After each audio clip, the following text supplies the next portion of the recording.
Alléluia.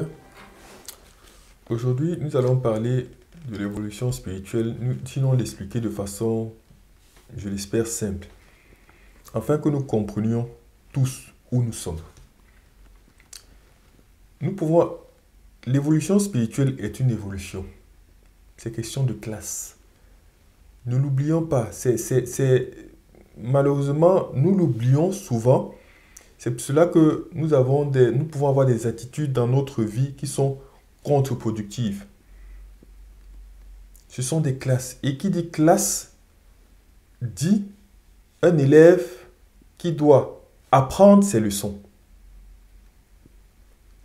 Le touriste qui vient dans la classe, il aura des résultats de touriste.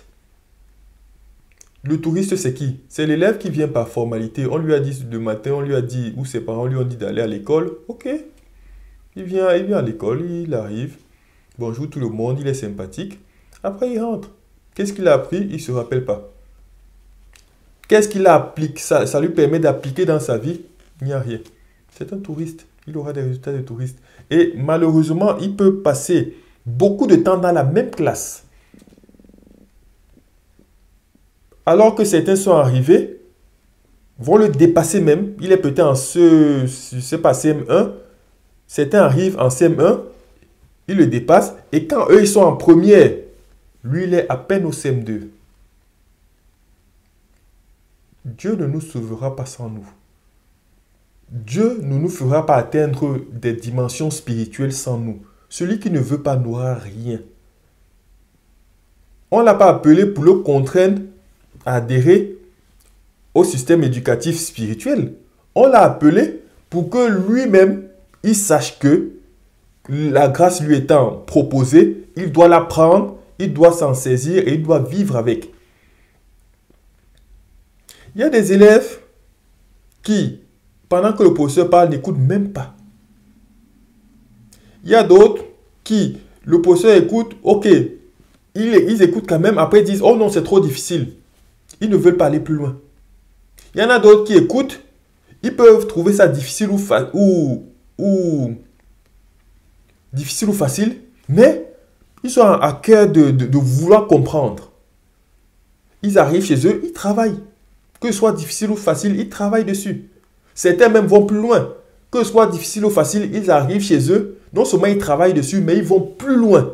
Pour dire, le professeur dit ceci, j'ai regardé dans les livres, oui, ça se complète, ok.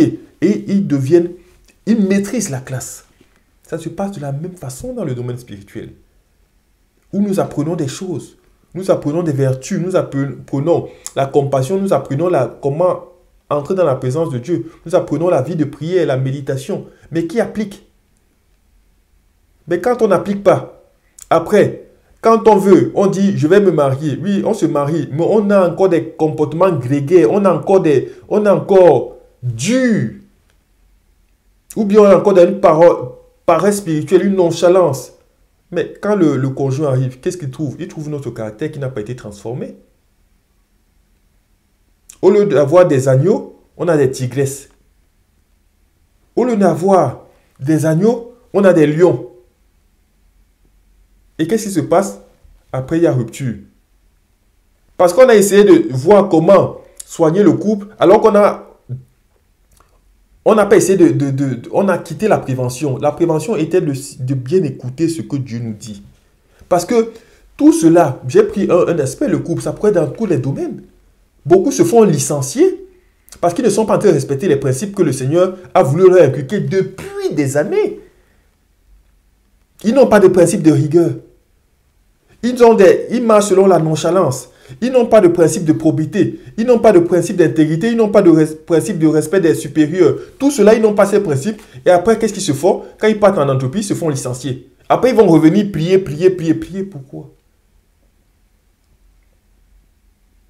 Après, ils ont des problèmes dans leur couple. Après, ils reviennent prier. Pourquoi? Parce qu'il ne faut pas prier pour rien. Ils ne prient pas pour avoir la communion avec Dieu, mais ils prient pour avoir la stabilité dans leur couple. Mais la stabilité par leur couple passe par une transformation de leur propre personne. Évitons-nous des ennuis inutiles. Celui qui valide ses classes, s'il lui arrive un malheur devant, Ou bien s'il lui arrive, ce n'est pas un malheur, une circonstance qui de prime abord peut être désagréable, elle viendra forcément de Dieu. Et il s'en sortira grandi. Et lui-même se réjouira même de cette circonstance avec le temps. Parce qu'il comprendra le message ou bien la retraite que Dieu voulait lui faire passer. Mais celui qui ne valide pas ses classes, qui vient par formalité, par tourisme, qui écoute les enseignements par tourisme, il n'ira pas bien loin avec Dieu. Et le pire, c'est que son salut même est compromis. Je ne dis pas qu'il n'aura pas accès au salut. Je dis c'est compromis. Parce qu'avec Dieu, c'est le zèle, c'est l'amour. Avec Dieu, c'est l'attention vers l'avant. Avec Dieu, c'est la recherche. Donc, ne se mettant pas dans cette disposition, ne pas valider les classes, qu'est-ce que ça signifie? Ça veut dire rater l'examen. Mais après, finalement, quand on a raté le CE2, on est là, on est là, on est là. Quand le Seigneur nous dit pour valider peut-être, pour aller à mon royaume, il faut valider la troisième. Au moins valider la troisième. Et certains d'entre nous n'ont jamais atteint cette classe de troisième au niveau spirituel. Ça signifie qu'ils vont pas aller au royaume des cieux. Donc, prenons des engagements dans notre vie, prenons des décisions pour la gloire de notre Seigneur. Soyons assidus, ne nous contentons pas d'écouter. Nous devons mettre en pratique les vérités qui nous sont enseignées. Que cette grâce soit toujours notre partage. Amen.